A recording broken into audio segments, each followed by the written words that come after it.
নমস্কাৰ বন্ধু বান্ধৱীসকল, পুনৰ এটি নতুন ভিডিঅ'লৈ আপোনালোক সকলোকে স্বাগতম জনাইছোঁ। আনস্ক্ৰাপুলাছ শব্দটোৰ বিপৰীত শব্দ কি?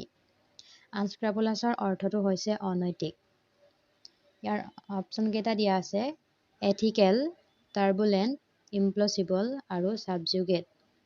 এথিকেলৰ অৰ্থটো হৈছে নৈতিক, টাৰ্বুলেণ্টৰ অৰ্থটো বিপদগ্ৰস্ত, ইমপ্লচিবলৰ অৰ্থটো হৈছে অবিশ্বাসী আৰু ছাবজুগেটৰ অৰ্থটো হৈছে বিজয়ী হোৱা।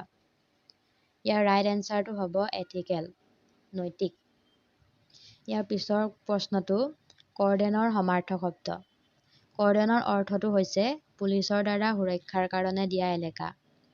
ইয়াৰ অপশ্যন দিয়া আছে টাবু, হেমিস্ফিয়াৰ, ক্লেফ্ট আৰু বেৰিকেড।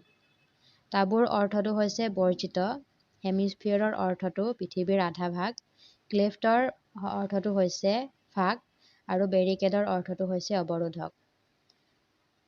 ইয়াৰ ৰাইট এনচাৰটো হ'ব বেৰিকেড মানে অৱৰোধক।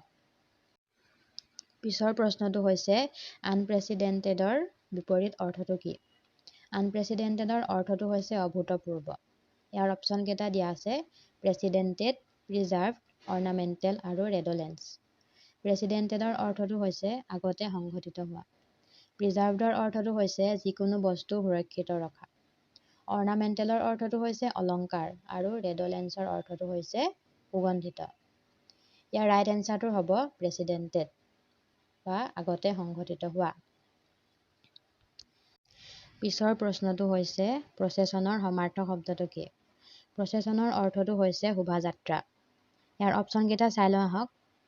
ট্ৰেংকুৱেলিটি, কেভেলিয়াৰ, কৰ্টেজ আৰু এডালেচন। ট্ৰেংকুৱেলিটিৰ অৰ্থটো হৈছে শান্তি, কেভেলিয়াৰৰ অৰ্থ হৈছে দাম্ভিক, কৰ্টেজৰ অৰ্থটো হৈছে মৃত মানুহৰ শোভাযাত্ৰা আৰু এডালেচনৰ অৰ্থটো হৈছে অত্যধিক প্ৰশংসা আৰু আদৰ। ইয়াৰ ৰাইট এনচাৰটো হ'ব কৰ্টেজ, মৃত মানুহৰ শোভাযাত্ৰা। পিছৰ প্ৰশ্নটো দিয়া আছে স্প্ৰিণ্টাৰৰ সমাৰ্থক শব্দটো কি?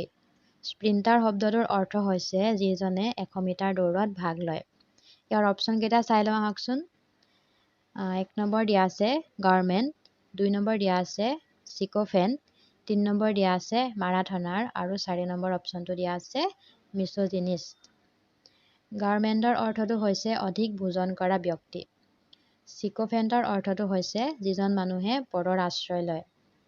মাৰাথনাৰ শব্দটোৰ অৰ্থ হৈছে যিজনে মাৰাথন দৌৰত ভাগ লয় আৰু মিছ'জিনিষ্টৰ অৰ্থটো হৈছে যিজন মানুহে নাৰীক ঘৃণা কৰে।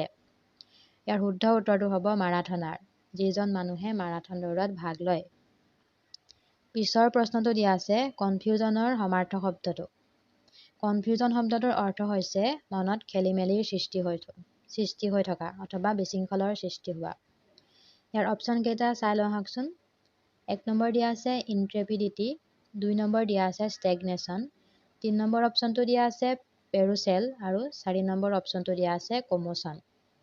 ইনট্ৰেপিডিটিৰ অৰ্থটো হৈছে সাহসিকতা, ষ্টেগনেশ্যনৰ অৰ্থটো হৈছে নিষ্ক্ৰিয় হোৱা, পেৰুচেলৰ অৰ্থটো হৈছে পৰ্যবেক্ষণ কৰা আৰু কমোচনৰ অৰ্থটো হৈছে হুলস্থুলীয়া পৰিৱেশ। ইয়াৰ ৰাইট এনচাৰটো হ'ব কমোচন মানে হুলস্থুলীয়া পৰিৱেশ।